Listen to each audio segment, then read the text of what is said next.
Hey, forget about pulling out your wallet to pay. Now you can use your cell phone instead. App developers are trying to come up with technology that would allow people to pay their bills and pay merchants using their phones rather than using credit cards. All right, this is super interesting because app developers believe that your phone will replace your wallet by 2015.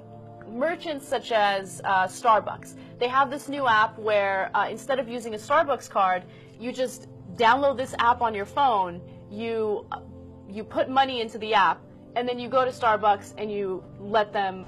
The day when you forget your wallet and it doesn't seem to matter is here. If you're only concerned with coffee, that is. Starbucks customers with certain mobile devices can now buy their coffee with the wave of a smartphone. Parking in New York City may soon be as easy as a few taps on your cell phone. But now there's an app for that, Pay by Phone. Here on Arthur Avenue in the Bronx, Renato Cuadrado's parking woes of dealing with receipts and coins and sometimes broken meters are now made simpler, using his cell phone to pay for a spot. Once you sign up for an account, you provide your license plate number and your credit card information. Your license plate number and your credit card information. It wasn't too long ago when food trucks could only take cash. It's a game changer for us because we can now accept all forms of payment. It takes every credit card, and people don't carry a lot of cash. And now Square has made it even easier for people to pay. Put on, Jim. Just by telling the cashier your name. What's your name? Users need to download the Pay with Square app and go through the setup. From there, a cashier knows you're a legitimate paying customer. There you are. Because your name and photo pop up on the other end. Name and photo pop up on the other end. Starbucks' announcement that it will be using Square in 7,000 of its U.S. stores will accelerate the movement toward a walletless society. A walletless society. Going forward, at some point, we may be able to leave our wallet at home because we're going to have all of the information in the wallet, on our smartphone. With the new generation of smartphones, we'll soon be paying for goods and services with our cell phones. Smartphones are gradually becoming able to do everything, including functioning like a digital wallet.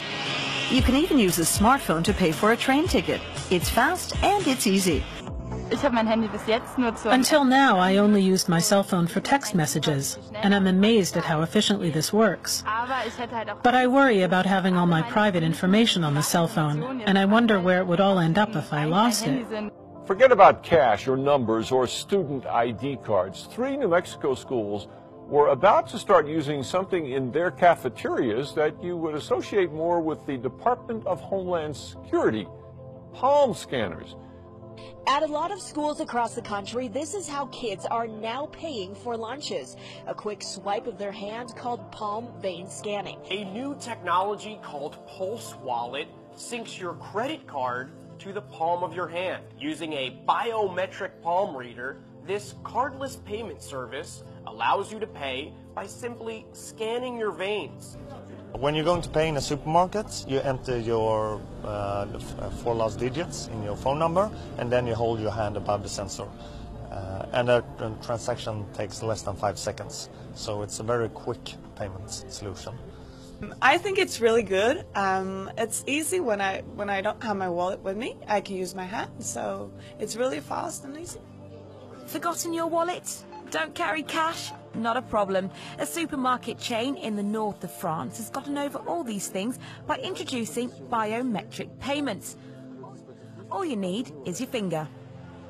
We don't need to get our card out. We don't need to fear it being stolen either, given that this system is personalized. To let customers pay without using debit cards, credit cards, or even cash. NBC Action News reporter Amy Hawley takes an in-depth look at this controversial technology. Have you ever gone shopping or loaded up your cart with food or clothing and then get to the checkout line and find out you've left your wallet in the car? Well, tonight we'll show you the technology that makes it simple to just touch and go. You'll be able to buy anything from bread to beer if you agree to give the store your ultimate identity. Once you have your groceries scanned, now what do? You punch in your PIN number, touch your index finger to the image reader, and you've paid in about 3 seconds, all with the touch of your fingertips. And you put your finger in there, and my name comes up, and she's got all my information. And it's that quick? It's very quick. Love it? Love it.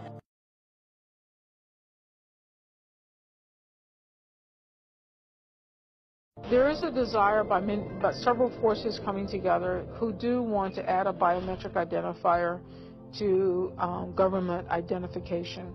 So the leading push in the United States is most likely a biometric added to your driver's license. That biometric is most likely going to be a fingerprint. Under that model, the fingerprint becomes your new Social Security number. So what does that mean? I'm touching the chair, I'm touching the table, I'm leaving my fingerprints behind.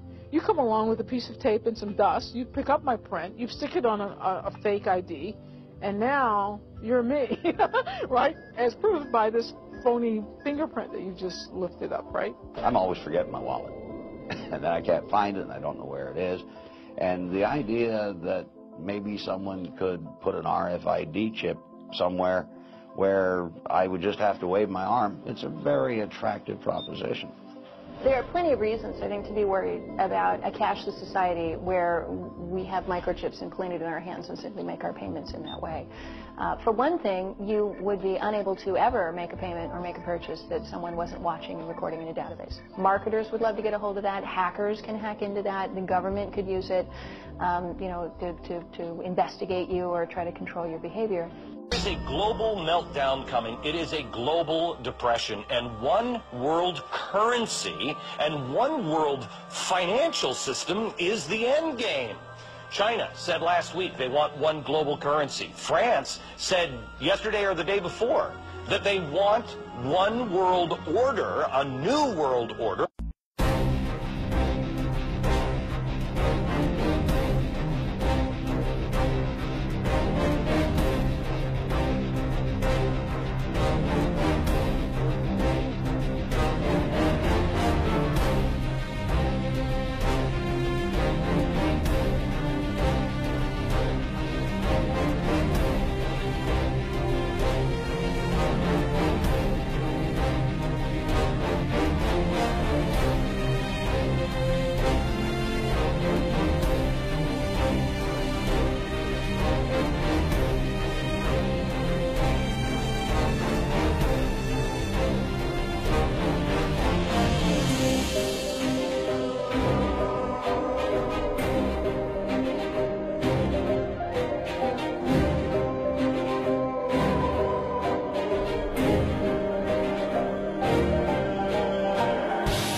The ultimate goal that these people have in mind is the goal to create a one world government run by the banking industry, run by the bankers, and they're doing it in sections. The European currency, the euro, and the European Constitution is one part of it.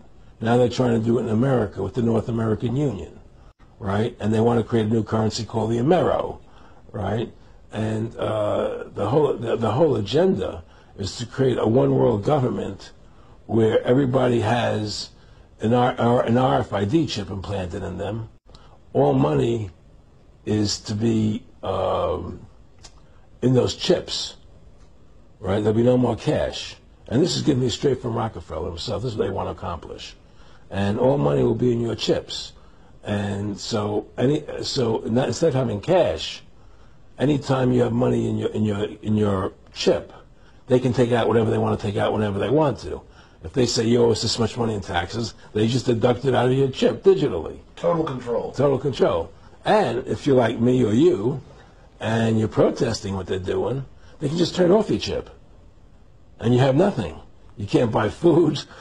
You can't do anything. It's total control of the people. And that chip's connected to a database that has your purchasing records, what you do, what everything, you sell. Everything is in there, you know?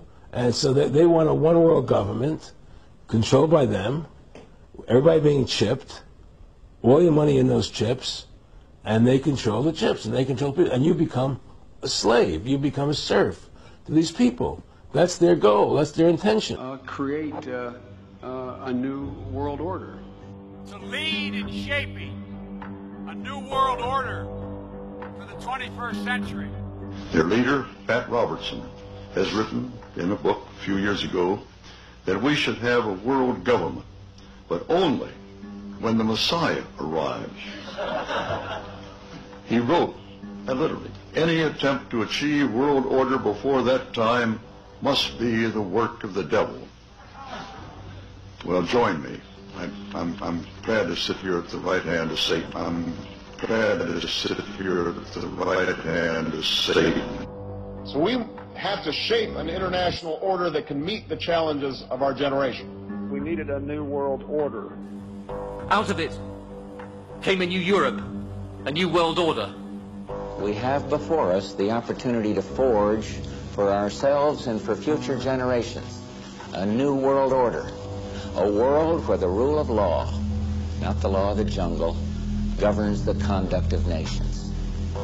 When we are successful, and we will be, we have a real chance at this new world order, an order in which a credible United Nations can use its peacekeeping role to fulfill the promise and vision of the UN's founders.